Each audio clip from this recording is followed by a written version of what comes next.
नमस्कार, बहुत स्वागत है आप सभी का। मैं हूं आपके साथ नैना यादव, लेकर हाजिर हूं हमारा खास शो इंडिया बोल रहा है। एक शायर ने अपने अल्फाज में कुछ पंक्तियां लिखी। उसने लिखा कि उनका अल्टीमेटम फिर से आ गया, अब बर्दाश्त नहीं करूंगा, आप ही सुधर जाएं या मैं ही कुछ करूंगा। असल में अल्टीमेटम पर एक बार फिर बात इसीलिए है क्योंकि शांति के ठेकेदार, सो कॉल्ड ठेकेदार, उन्होंने हॉर्मुज को लेकर फिर से राग अलापा है। अब मैं किनकी बात कर रही हूं आप खुद समझ गए होंगे। मैं बात कर रही हूं अमेरिकी राष्ट्रपति डोनाल्ड ट्रंप की। डोनाल्ड ट्रंप को एक बार फिर से हॉर्मुज की याद आ गई है। जी हां, डोनाल्ड ट्रंप ने फिर से दे दिया है ईरान को अल्टीमेटम मंगलवार तक का। अब यह देखना है कि मंगलवार की सुबह जब सूर्य आसमान में होगा तो उस दिन मिडिल ईस्ट का मंगल होगा या फिर ट्रंप अमंगल की कहानी लिखेंगे। वैसे डोनाल्ड ट्रंप का अल्टीमेटम 6 अप्रैल को खत्म होना था, लेकिन ट्रंप को फिर से ये लगा कि शायद ईरान उनकी धमकी को भूल गया, सीरियसली नहीं ले रहा है।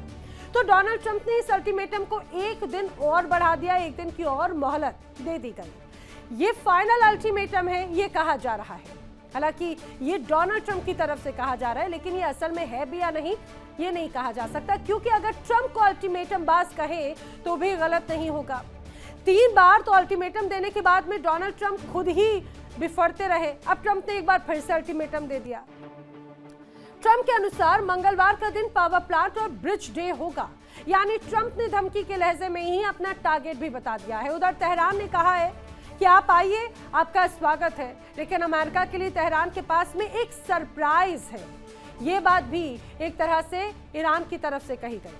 सरप्राइज क्या है उसे भी लेते जाइए। अब तेहरान ने क्या सरप्राइज तैयार कर रखा है इसका खुलासा तो नहीं किया गया, लेकिन इतना तो तय है कि मंगलवार का दिन बहुत कुछ बड़ा होने वाला है। ट्रंप के मंगल और अमंगल वाली पूरी कहानी क्या है वो मैं आपको बताऊं तो ट्रंप का अल्टीमेटम, ईरान करेगा खेल खत्म। ट्रंप की चेतावनी है, हॉर्मुज अगर नहीं खोला तो होगी जमकर तबाही। जी हां, डोनाल्ड ट्रंप हॉर्मुज को लेकर मानते नहीं। लगता है कि ट्रंप के सपने में अब हॉर्मुज के अलावा कुछ आता ही नहीं है।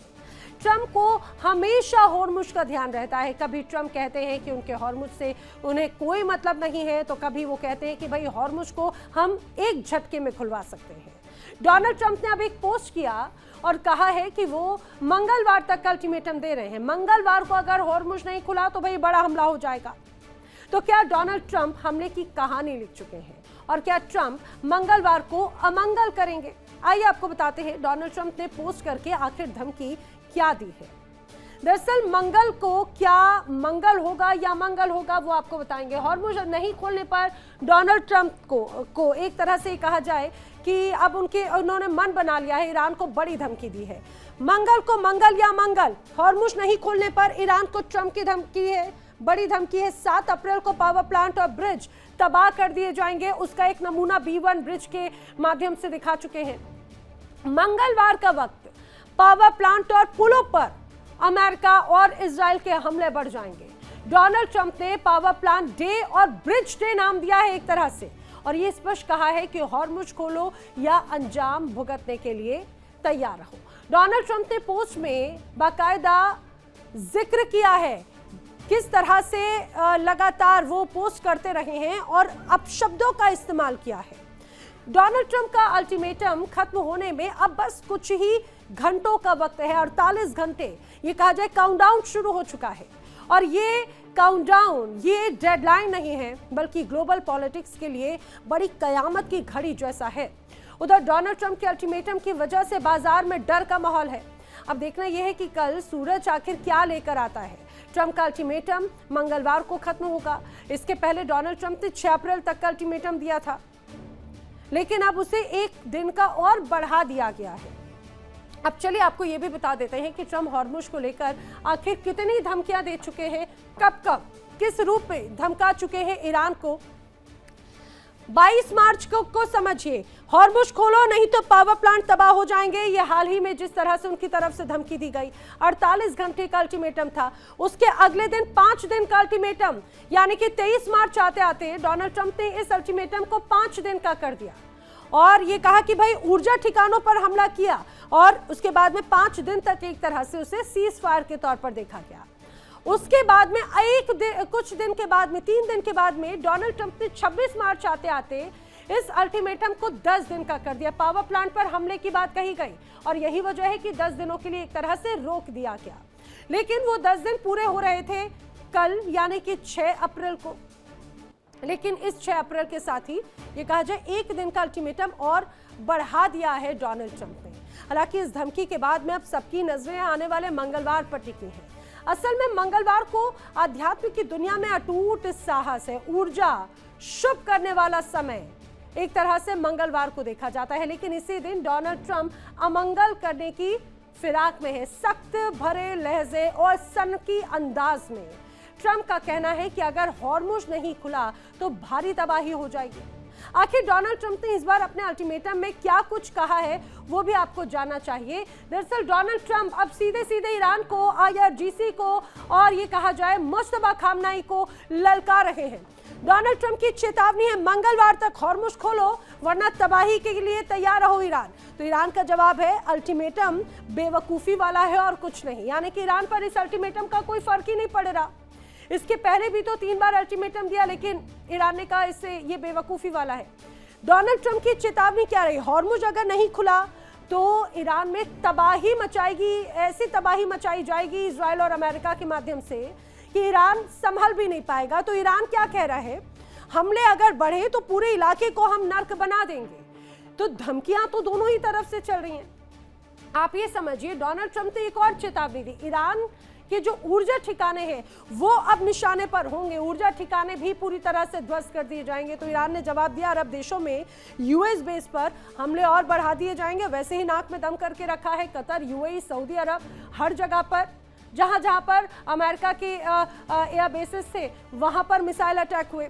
तो डोनाल्ड ट्रंप यहीं पर नहीं रुके। डोनाल्ड ट्रंप ने कहा कि भाई जो न्यूक्लियर साइट्स है ना वहां पर भी बमबारी कर दी जाएगी और वहां पर ऐसी बमबारी होगी कि ईरान की जनता भी उसकी जद में आएगी। तो ईरान कह रहा है भाई इजरायली न्यूक्लियर साइट पर हम प्रहार कर देंगे अगर ईरान को छुआ भी तो सिर्फ ईरान के पास में न्यूक्लियर साइट्स नहीं, इजराइल के पास में भी है। उसका सोचिए क्या होगा। अब ये समझिए डोनाल्ड ट्रंप ने चेतावनी दी कि खार्ग द्वीप पर ग्राउंड ऑपरेशन बढ़ाया जा सकता है, ग्राउंड ऑपरेशन को अंजाम दिया जा सकता है। तो ईरान ने कहा खाड़ी देशों में जो मौजूद US सैनिक हैं उनकी खैर नहीं होगी अगर ground operation boot on ground Iran में अमेरिका की तरफ से कोशिश की गई। तो ये कहा जाए कि चेतावनियां, धमकियों का दौर दोनों तरफ से बड़े स्तर पर जारी है। लेकिन कुल मिलाकर जिस तरह से अभी अल्टीमेटम दिया गया है वो मंगलवार तक का दिया गया है। अब देखना यह होगा कि मंगलवार को आखिर होगा क्या, खाड़ी में तबाही मचती है या फिर शांति की राह दिखती है। करेंगे चर्चा, जानने की कोशिश करेंगे इनके प्रभावों को लेकर भी। मेरे साथ में खास मेहमानों का जो पैनल कनेक्ट हो रहा है उनसे आपको मिलवा देती हूँ। मेरे साथ रक्षा विशेषज्ञ retired lieutenant colonel JS Sodhi ji connect हो रहे हैं। रक्षा विशेषज्ञ रिटायर्ड ग्रुप कैप्टन आशीष साहे जी मेरे साथ में कनेक्ट हो रहे हैं। मेरे साथ में ईरान मामलों की जानकार सैयद अली अदनान रिजवी जी मेरे साथ में कनेक्ट हो रहे हैं और जल्द ही और कुछ खास मेहमान कनेक्ट होंगे, उनसे भी आपको मिलवाऊंगी। सोढ़ी साहब, सबसे पहले मैं आपका रुख करते हुए मुझे ये बताइए सर, आजकल तो ऐसा लगता है मिस्टर अल्टीमेटम जो है वो एक बार फिर से अल्टीमेटम की राह पर आगे बढ़ते हुए नजर आए हैं। अल्टीमेटम की मियाद खत्म ही नहीं होती, हर बार कभी 2 दिन, कभी 3 दिन, कभी 5 दिन, कभी 10 दिन और अब 1 दिन का और भी अल्टीमेटम दे दिया गया है। ये फाइनल अल्टीमेटम होगा या फिर से इसे आगे बढ़ाया जाएगा? जय हिंद नैना जी। ये मेरा सौभाग्य है कि मैं आपके न्यूज चैनल पर विख्यात को पैनलिस्ट के साथ हूँ। डोनाल्ड ट्रंप को 2 चीजें बहुत पसंद है पैसे के अलावा, और वो 2 चीजें हैं हेडलाइन और डेडलाइन।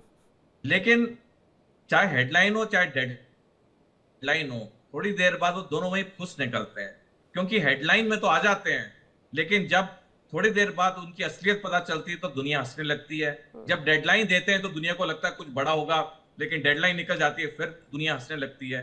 बेसिकली राष्ट्रपति ट्रंप ने अपना अंतर्राष्ट्रीय समुदाय में और अपने देश के अंदर मजाक बना दिया है, जो कि अमेरिका के पूरे इतिहास में ऐसा कोई राष्ट्रपति नहीं आया जिसने अपने पद का इतना बड़ा हास्य मजाक बना दिया हो। नैना जी, अमेरिका में जो संविधान है उसका आर्टिकल 1 कहता है अगर अमेरिका किसी देश पे युद्ध करता है तो अमेरिकी संसद या US कांग्रेस की अप्रूवल चाहिए होती है। और वॉर पावर्स एक्ट ऑफ 1973 जो कानून अमेरिका का कहता है कि यदि किसी कारणवश अमेरिकी राष्ट्रपति यूएस कांग्रेस की अनुमति नहीं ले सकता है युद्ध पे जाने से पहले, तो दो चीजें अनिवार्य होती हैं करनी। पहला, युद्ध शुरू करने के 48 घंटे के अंदर अमेरिकी राष्ट्रपति को यूएस कांग्रेस को लिखित में देना होता है कि क्यों युद्ध शुरू हुआ, और दूसरा, युद्ध शुरू होने के 60 दिन के अंदर युद्ध खत्म करना होता है, अन्यथा अमेरिकी राष्ट्रपति पे इम्पीचमेंट या पद से हटने की कार्रवाई शुरू हो सकती है। डोनाल्ड ट्रंप ने यूएस कांग्रेस से कोई अप्रूवल नहीं लिया। उन्होंने खुद 28 फरवरी को युद्ध शुरू किया और 48 घंटे के अंदर 2 मार्च को यूएस कांग्रेस को लिखित में तो दे दिया क्यों मैंने युद्ध शुरू किया। अब ट्रंप के सामने दूसरी बड़ी चुनौती है, इस युद्ध को उन्हें 28 अप्रैल से पहले खत्म करना है। किसी हालत में उन्हें यह 28 अप्रैल से युद्ध खत्म करना है।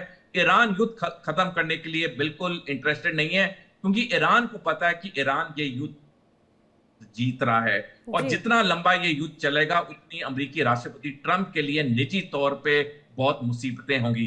तो ओवरऑल ट्रंप की बातों में कोई वेट नहीं है। अगर कोई भी इंपॉर्टेंस होती तो पहली बात तो अमेरिका ईरान के साथ युद्ध करता नहीं। अब युद्ध कर लिया तो अमेरिका राष्ट्रपति को कोई ना कोई face saving off ramp measure चाहिए युद्ध से निकलने का, जो ईरान दे नहीं रहा है।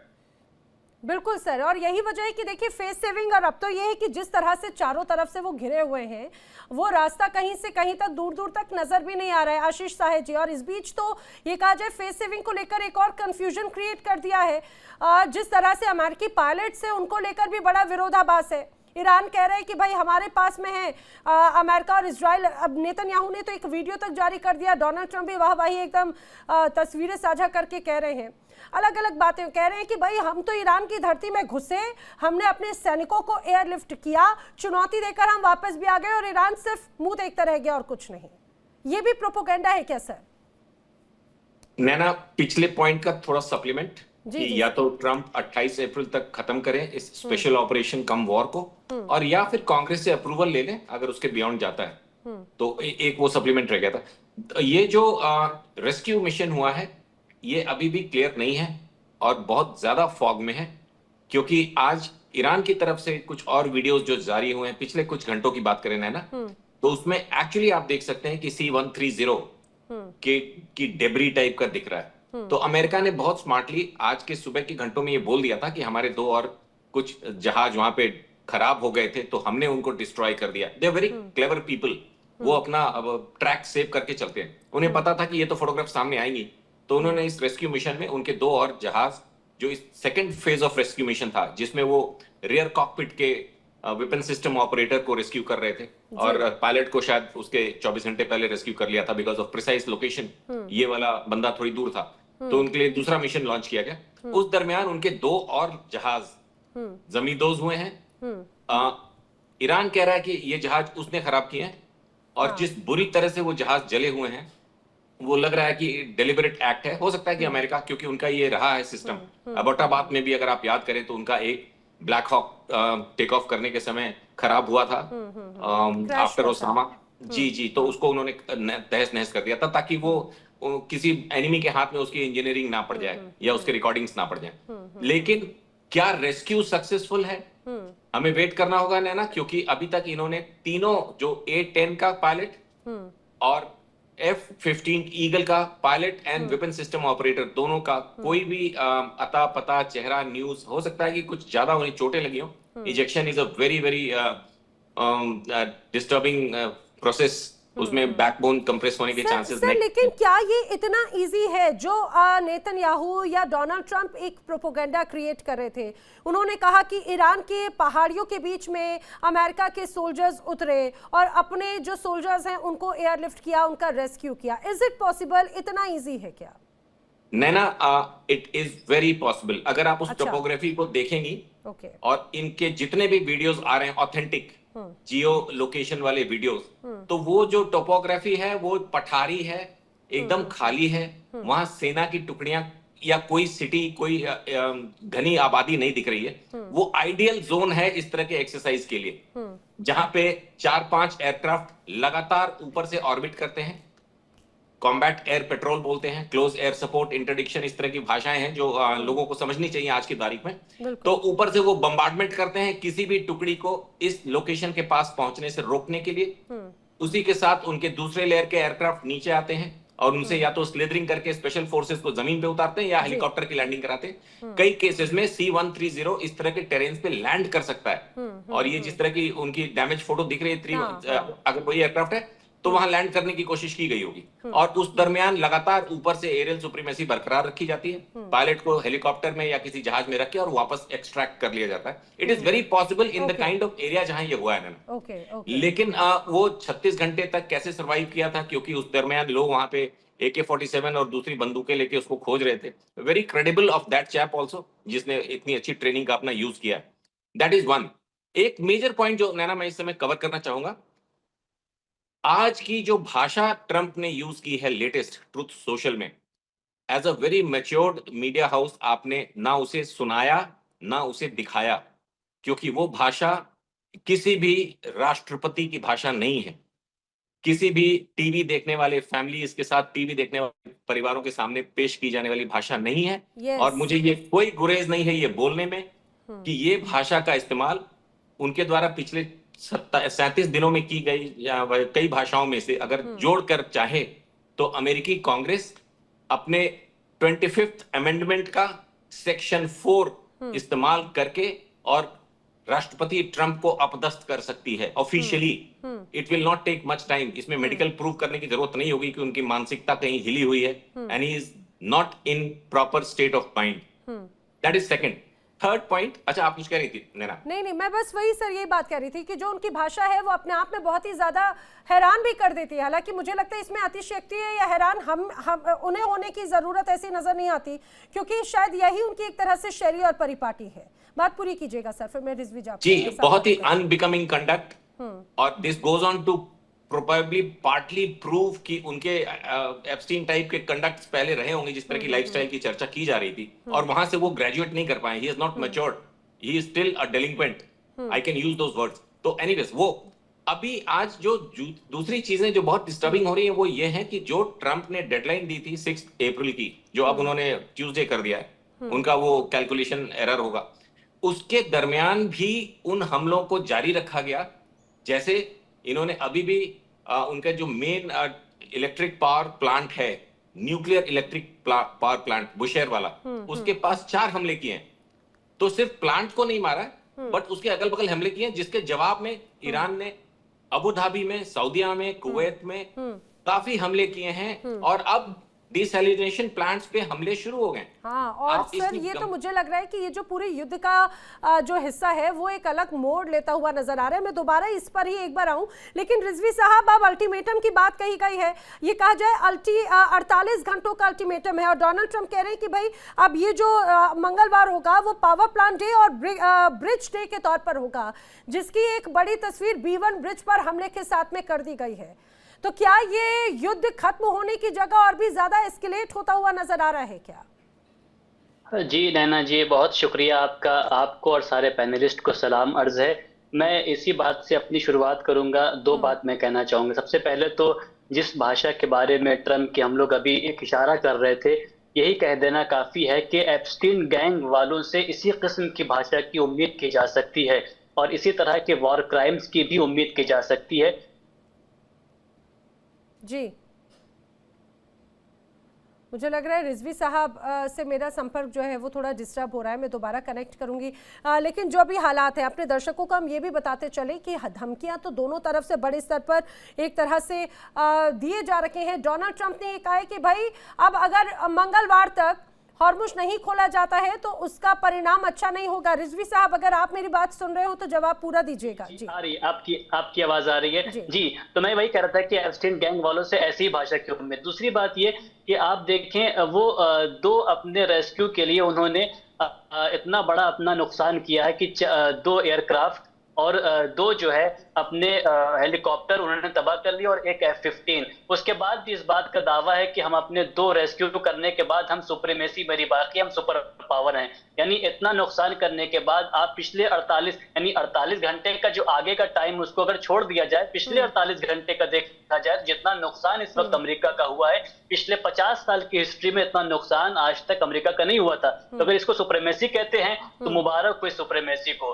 लेकिन जहां तक बात है वो जंग की, तो ईरान की तरफ से क्लियर है, ये जो है एक ट्रेलर था जो आज हुआ है, जो कल हुआ है। 2 अफराद को रेस्क्यू करने के लिए आपके 5 एयरक्राफ्ट बर्बाद हुए, जिसका मतलब इस बात की तरफ इशारा है कि अब अगर अमेरिका ग्राउंड ट्रूप्स भेजना चाहता है या इस जंग को लेकर आगे बढ़ना चाहता है, तो जब 2 को बचाने के लिए इतने करोड़ का नुकसान हुआ है, जरा सोचिए आप कि अगर ये ग्राउंड ट्रूप्स लेकर अंदर आते हैं तो 100 लोगों को 150 लोगों को छुड़वाने के लिए कितने बड़े पैमाने पर अमेरिका को नुकसान होगा। देखिए इंडिया डेली 24/7 अब आपकी स्मार्ट टीवी पर। इंडिया डेली मौजूद है सभी डिजिटल प्लेटफॉर्म पर लाइव और लगातार। इंडिया डेली 24/7 हर दिन राष्ट्र को समर्पित।